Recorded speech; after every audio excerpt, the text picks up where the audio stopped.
the U.S. has really been unwavering in its support for Israel during this war. And we've seen that really from day one, where they have said Israel has a right to defend itself, to take out Hamas, and we will stand with it.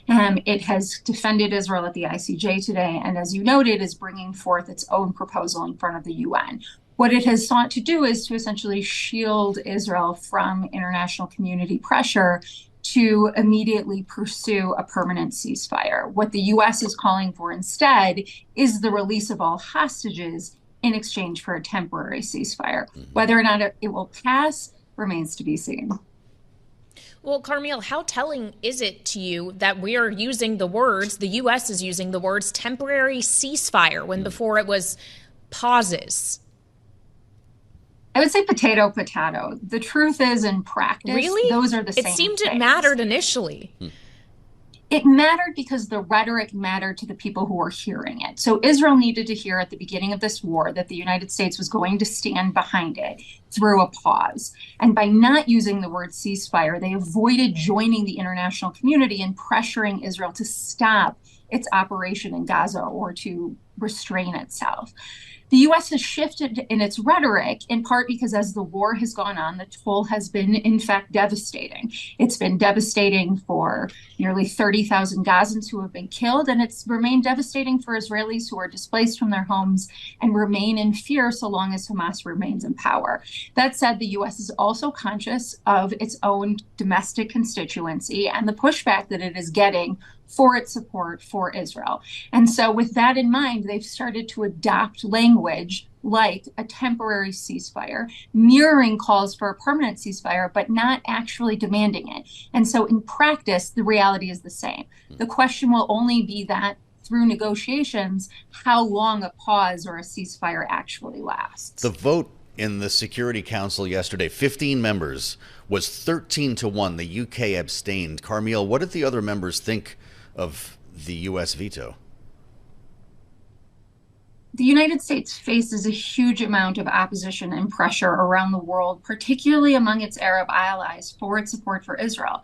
That's not new to this conflict. That's something that has gone on for a long time. But the U.S. has also shown that it is willing to stand up at the UN, to stand on its own 2 feet, to use its veto power at the Security Council, to assert itself as a world leader. The reality is that the international community, and specifically the UN, has been ineffective to date in driving peace or progress between Israelis and Palestinians. That has been done most effectively, although with limits, between the parties themselves through the support of negotiations and through the support of countries like the United States and other Arab allies who are bringing the countries together behind closed doors.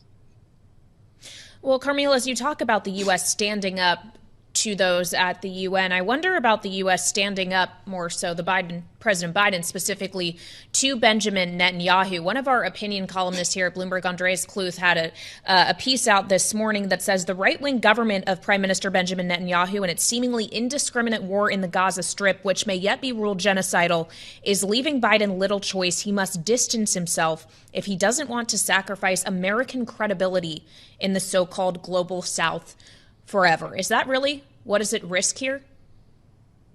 I think that Joe Biden is dealing with a difficult dilemma in that he deeply supports Israel, the state, the country, the cause. But he has always had challenges with Netanyahu, and we have seen that all the way through. He does not support the government itself or many of the positions that Netanyahu has pursued, particularly as Netanyahu has both veered to the right with his right-wing government, but also is making decisions in many cases that are motivated by his own personal interest in remaining in power as he faces corruption charges. And so those tensions have always been there. And so Biden has done a really good job of differentiating between the needs of the state of Israel and the politics of Netanyahu. We are seeing that conflict really come into the spotlight. And I would frankly expect it to worsen as we come into the Ramadan holiday, where Netanyahu is thinking very much about his domestic political audience, and Biden is much more concerned about the safety and security of the region and the U.S.'s role. Carmiel, that U.S. proposal before the Security Council that we're talking about here warns against an Israeli assault on Rafah. We're separately seeing stories today on the terminal. The U.K. is considering restricting arms sales to Israel if, in fact, Israel launches an offensive in Rafah.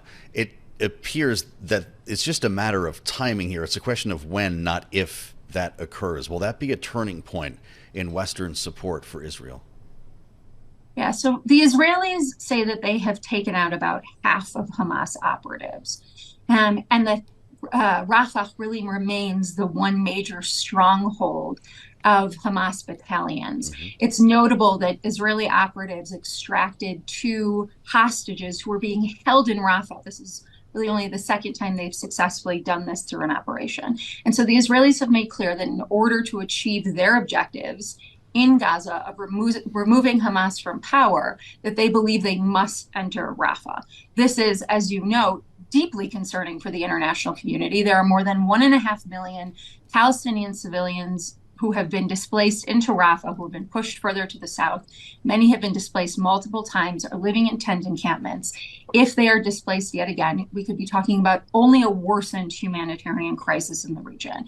It will cause significant tensions between Israel and the international community. And that's part of the reason that the U.S. is trying to fold this in to a UN effort, but really also focusing on negotiations privately with the Israelis, where they have insisted that they must put forward a credible, implementable proposal for dealing with those civilians.